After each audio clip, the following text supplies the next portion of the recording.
ജസ്ന തിരോധാന കേസിൽ തുടരന്വേഷണത്തിന് ഉത്തരവിട്ട് കോടതി. തിരുവനന്തപുരം CJM കോടതിയുടേതാണ് വിധി. ജസ്നയുടെ പിതാവ് ജോസഫ് ഹാജരാക്കിയ തെളിവുകളുടെ അടിസ്ഥാനത്തിലാണ് തുടരന്വേഷണ ഉത്തരവ്.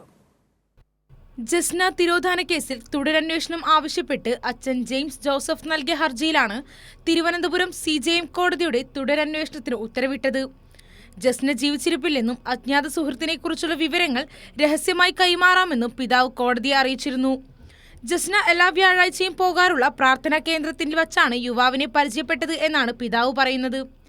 ഇതുൾപ്പെടെയുള്ള തെളിവുകളാണ് മുദ്രവച്ച കവറിൽ ജെയിംസ് കോടതിയിൽ സമർപ്പിച്ചത്. ഇതിന്റെ അടിസ്ഥാനത്തിൽ തുടരന്വേഷണമാകാം എന്നതാണ് കോടതിയുടെ വിധി. കേസിൽ കൂടുതൽ തെളിവുകളില്ല എന്ന വാദവും തിരുവനന്തപുരം CJM കോടതി നിരാകരിച്ചു. കോടതി വിധിയിൽ സന്തോഷമുണ്ടെന്ന് ജസ്നയുടെ പിതാവ് ജോസഫ് പ്രതികരിച്ചു.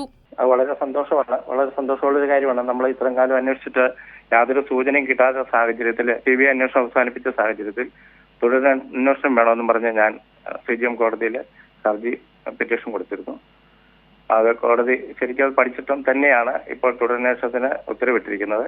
എൻ്റെ കിട്ടിയിരുന്ന ചില സൂചനകളും ഇവരുടെ സമാന്തരമായി ചില അന്വേഷണം ഞാനും നടത്തിക്കൊണ്ടിരിക്കുകയായിരുന്നു. അത് വെച്ച് ചില സൂചനകൾ ഞാൻ കോടതിയിൽ സമർപ്പിച്ചു. അത് പഠിച്ചതിന് ശേഷമാണ് കോടതി തുടരന്വേഷണത്തിന് ഉത്തരവിട്ടിരിക്കുന്നത്. പത്തനംതിട്ട വെച്ചൂച്ചിറ സ്വദേശി ജസ്നയെ 2018 മാർച്ച് 22-നാണ് കാണാതായത്.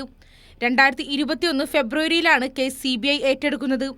തുടർന്ന് മതിയായ തെളിവുകൾ ഇല്ലാത്തതിനാൽ അവസാനിപ്പിച്ച കേസാണ് ഇപ്പോൾ ജസ്നയുടെ പിതാവിന്റെ പക്കലുള്ള തെളിവുകളുടെ അടിസ്ഥാനത്തിൽ തുടരന്വേഷണത്തിലേക്ക് എത്തിയത്. കൈരളി ന്യൂസ്, തിരുവനന്തപുരം.